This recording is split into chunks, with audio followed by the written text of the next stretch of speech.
Hello प्यारे बच्चों, this is Raman. Welcome back in root to success. तो हम पढ़ रहे थे हमारे चैप्टर 9 को, एप्लीकेशन ऑफ ट्रिग्नोमेट्री को, जिसमें हमने कुछ क्वेश्चंस पढ़े थे। आई थिंक सो 12 क्वेश्चन पढ़ लिए। ठीक है, तो आपको उन क्वेश्चंस को अच्छे से पढ़ना है, उनके डायग्राम को समझना है। वैसे ये चैप्टर ज्यादा मुश्किल नहीं है, लेकिन अगर आप ढंग से नहीं समझेंगे तो ये आपके लिए बहुत ज्यादा कॉम्प्लिकेटेड हो जाएगा। और इसके साथ साथ आपको वीडियो को लाइक करना है, शेयर करना है और हमारे चैनल को सब्सक्राइब करना है। तो हम स्टार्ट करते हैं आज के क्वेश्चन को, विच वन इज 13 क्वेश्चन। तो हमारे इस एक्सरसाइज में कुछ ही क्वेश्चन बचे हैं, उसके बाद में आप हमें सजेस्ट कर सकते हैं कि हमें कौन सा चैप्टर करवाना चाहिए। और अभी हम स्टार्ट करते हैं हमारे क्वेश्चन नंबर 13 को। तो सबसे पहले देखिए, as observe from the top of, हमें दे रखा है as observe from the top of a 75 metre high light house, कि हमारे पास 75 मीटर हाइट का एक लाइट हाउस है। फ्रॉम द सी लेवल, की सी लेवल से कुछ दूर पे, the angle of depression of two ships, कि हमारी लेट कर लेते हैं कि एक शिप यहां है और दूसरी शिप इसी डायरेक्शन में यहां होगी। हमें कहा है कि depression of two ships are 30 degree and 45 degree if one ship is exactly behind the other, कि एक शिप दूसरी शिप के एग्जैक्टली बिहाइंड है। तो हम बात करते हैं, then find the distance between ships, की हमें इनके बीच की डिस्टेंस बतानी है। एंगल ऑफ डिप्रेशन बोला है, तो एंगल ऑफ डिप्रेशन बनाएंगे कि कोई यहां पे बैठा हुआ है, वो सीधा देख सकता है, बिल्कुल यहां से वो यहां तक देखता है।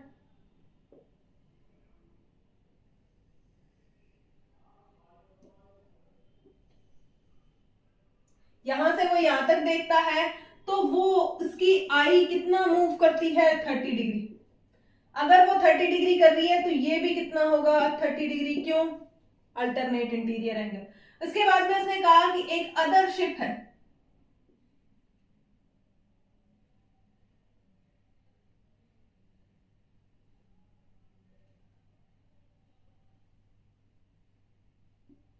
कि हमारी शिप्स यहां है, तो यहां अगर कोई बैठा हुआ है तो वो ऑब्जर्व करेगा, तो ये हमारा देखिए क्या एंगल हो जाएगा, 45 डिग्री। 45 डिग्री उसकी आई क्या कर रही है, मूव कर रही है, तो ये बन रहा है Z, यानी कि अल्टरनेट इंटीरियर एंगल। तो ये भी कितना हो जाएगा, 45 डिग्री। उसके बाद में वो दूसरी शिप को देखता है, तो उसकी आई कितना मूव करती है, 30 डिग्री। एंगल ऑफ डिप्रेशन 30 है, तो ये वाला एंगल भी कितना डिग्री का हो जाएगा, 30 डिग्री का। ये हमारा 90 होगा, ए बी सी एंड ये हो जाएगा डी। उम्मीद करती हूँ कि आपसे डायग्राम अच्छे से बन गया होगा। ठीक है, अब देखिए, अब हमें क्या दे रखा है, 75 दे रखा है, ये हमें डिस्टेंस नहीं दे रखी, इसको आप हाईलाइट कर लो। हमें चाहिए किसकी, एक्स की वैल्यू चाहिए, कि दोनों शिप के बीच में डिस्टेंस बतानी है। तो सबसे पहले कौन सा ट्राइंगल यूज करेंगे, हम ट्राइंगल यूज करेंगे एबीसी। एबीसी में परपेंडिकुलर अपॉन में बेस किसके बराबर होगा, tan थीटा के। परपेंडिकुलर देखिए 75, बेस देखिए y इक्वल टू tan 45।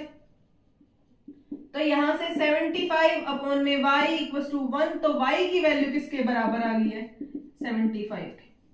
ठीक है, अब देखिए, अब कौन सा ट्राइंगल एबीडी यूज करेंगे, कौन सा triangle, triangle ABD triangle use करते हैं। तो एबीडी ट्राइंगल में देखिए, परपेंडिकुलर अपॉन में बेस किसके बराबर होता है, tan थीटा के। परपेंडिकुलर है 75, बेस देखिए x plus Y, tan 30 degree आ जाएगा। 75 अपॉन में x की वैल्यू हमारे पास है नहीं, y की वैल्यू देखिए 75 है, tan 30 की वैल्यू 1/√3, कुछ ऐसा आ गया।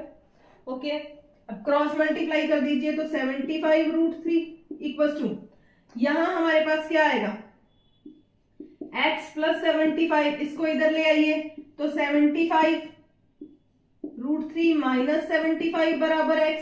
75 को कॉमन लेंगे तो 75√3 माइनस 1 इक्वल टू x, कि दोनों शिप के बीच की डिस्टेंस है वो कितनी है, 75√3 माइनस 1 दोनों शिप के बीच की डिस्टेंस है। तो चलिए अब हम स्टार्ट करते हैं हमारा question number 14। Height of 88.2 metre from the ground, कि एक बच्ची है 1.2 मीटर हाइट की, ठीक है, उसकी आई से कुछ दूर एक बलून मूव कर रहा है, तो अब कुछ दूर बलून मूव कर रहा है, तो आप देखिए कि मान लो बलून यहां पे, ठीक है, तो उसका जो एंगल ऑफ एलिवेशन था वो कितने डिग्री का था, 60 डिग्री का, ठीक है।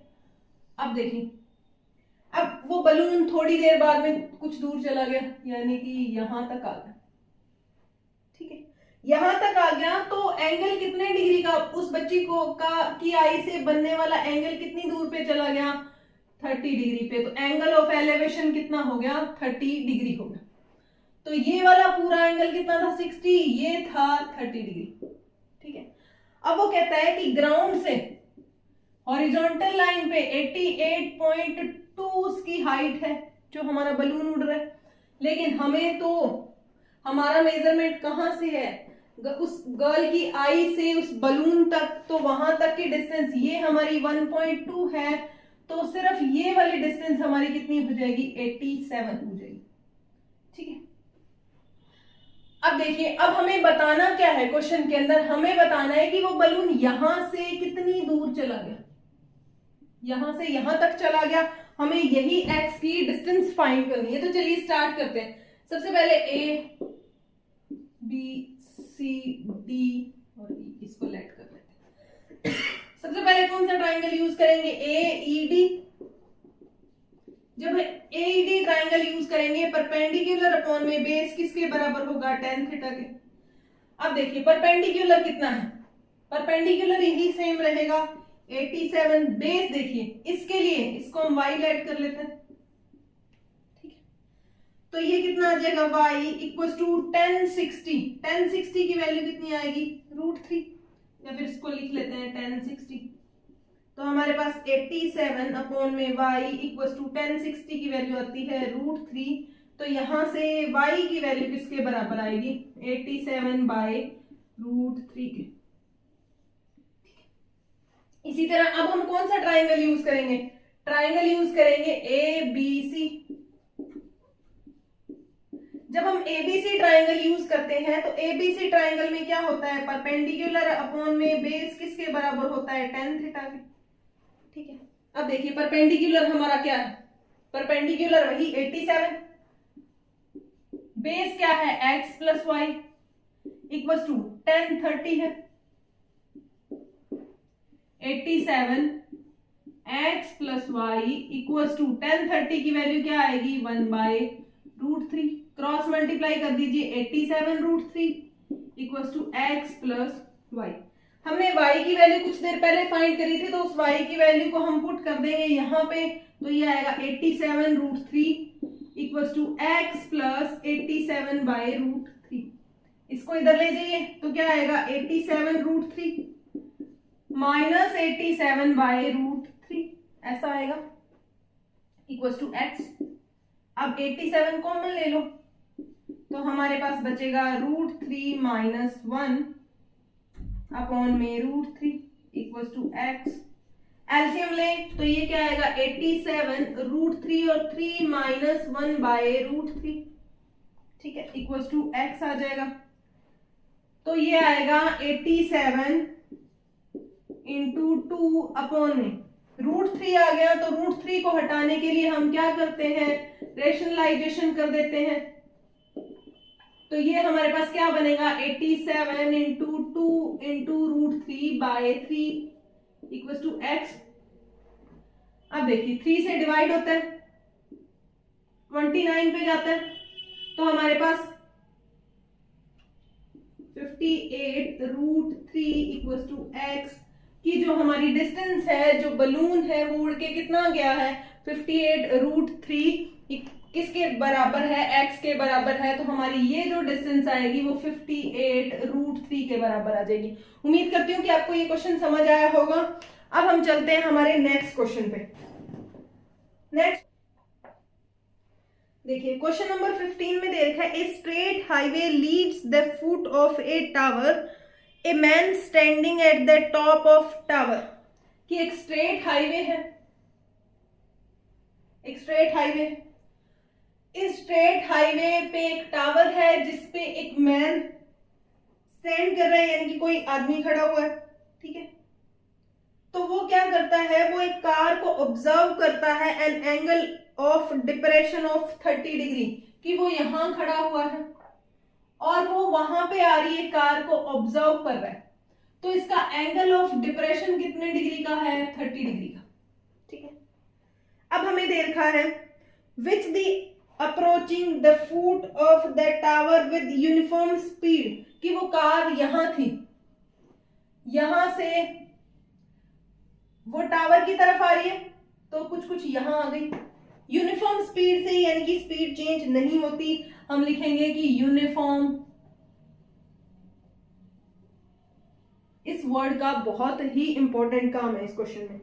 उसने कहा which is the approaching the foot of the tower with uniform speed 6 second later, कि 6 सेकेंड के बाद, यहां तक आने में जो टाइम लगा है वो कितना लगा, 6 सेकेंड, ठीक है। Find the time taken by the car to reach the foot of the tower from the point, कि इस पॉइंट से कार को यहां तक आने में कितना टाइम लगेगा। हम पहले डिस्टेंस बता रहे थे, अब हम बताएंगे टाइम, ठीक है। तो चलिए,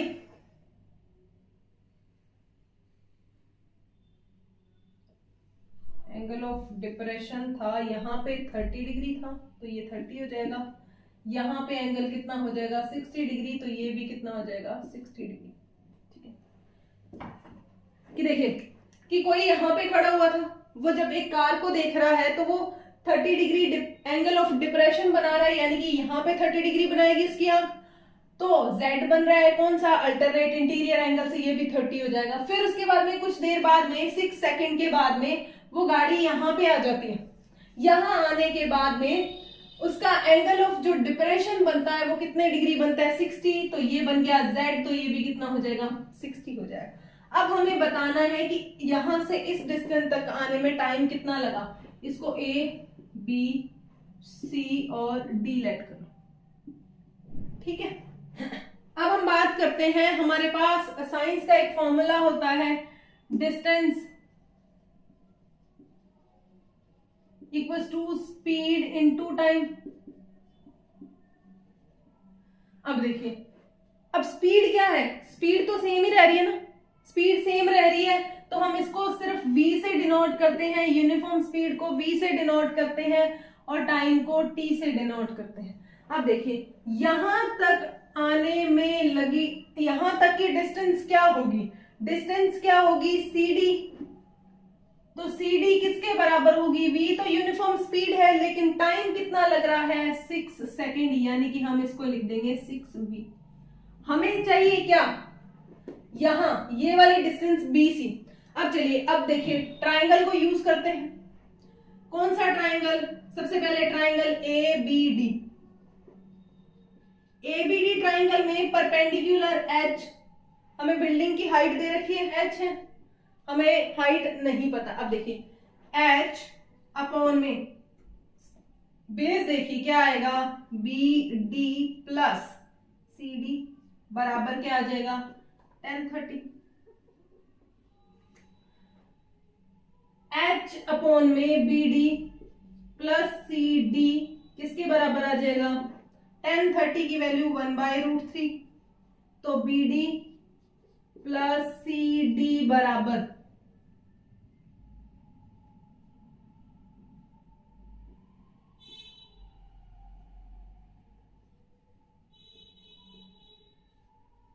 क्या आएगा, h√3। ये हमारी इक्वेशन नंबर फर्स्ट होगी। अब हम कौन सा ट्राइंगल को यूज कर रहे हैं, इस वाले ट्राइंगल को यूज कर रहे हैं। कौन सा ट्राइंगल है, ABC में हाइपोटेनियस परपेंडिकुलर क्या है, H, ये क्या है, BC बराबर 1060, तो H अपॉन में BC की वैल्यू किसके बराबर आ गई, 1060 की √3 आ गई, ठीक है। तो यहां से BC की वैल्यू क्या आ गई, H अपॉन में √3। अब BC की और CD की वैल्यू पुट कर दीजिए फर्स्ट में, तो हम लिखेंगे put the value of BC and CD in first. अब देखिए BC की वैल्यू, हमारे पास BC की वैल्यू क्या दे रखी है, h/√3 प्लस CD की वैल्यू V6V इक्वल टू क्या दे रखा है, h√3। ठीक है, अब देखिए इसको इधर ले जाइए तो हमारे पास क्या आएगा, 6V बराबर h√3 माइनस h/√3। तो 6V बराबर h कॉमन लेंगे √3 और 3 माइनस 1/√3। तो ये आएगा 6V बराबर 2h/√3। ठीक है,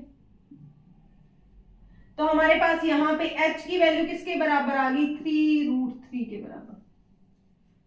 अब देखिए h की वैल्यू आ गई, हमें ये फाइंड करनी है। अगर हम h की वैल्यू आने पे BC को फाइंड करें तो हमारे पास देखिए BC कितना आ जाएगा, BC बराबर 3√3/√3। तो BC की वैल्यू किसके बराबर आ गई, 3 के बराबर आ गई, 3 सेंटीमीटर के बराबर। अब देखें, अब हमें अब यूनिफॉर्म स्पीड है। ठीक है, अब हमें क्या चाहिए कि उसे यहां तक आने में टाइम कितना लग रहा है, डिस्टेंस कितनी है, 3 है। और इसके बाद में डिस्टेंस 3 होने के बाद जो स्पीड है वो यूनिफॉर्म स्पीड है। यूनिफॉर्म स्पीड है तो डिस्टेंस किसके बराबर होती है, BC किसके बराबर होगी,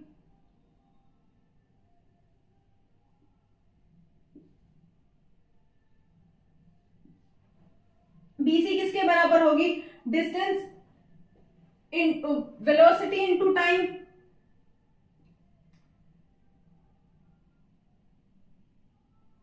अब देखिए BC की वैल्यू हमारे पास क्या आ गई, 3V। तो हमारे पास BC क्या होता है, टाइम इनटू वेलोसिटी। वेलोसिटी की जगह तो यूनिफॉर्म ही रहेगी, तो टाइम कितना आ जाएगा, 3 सेकेंड्स आ जाएंगे। कि उसे यहां तक पहुंचने में कितना टाइम और लगेगा, 3 सेकेंड्स। एक बार के लिए इसे और समझ लीजिए कि सबसे पहले क्वेश्चन में दे रखा है कि जो हमारी यूनिफॉर्म स्पीड है वो कितनी है, V स्पीड है। तो हमें एक CD डिस्टेंस कवर करी है, वो कितनी हो जाएगी, टाइम इनटू वेलोसिटी किसके बराबर आ जाएगी, 6V के। तो यहां तक की डिस्टेंस कितनी है, 6V है।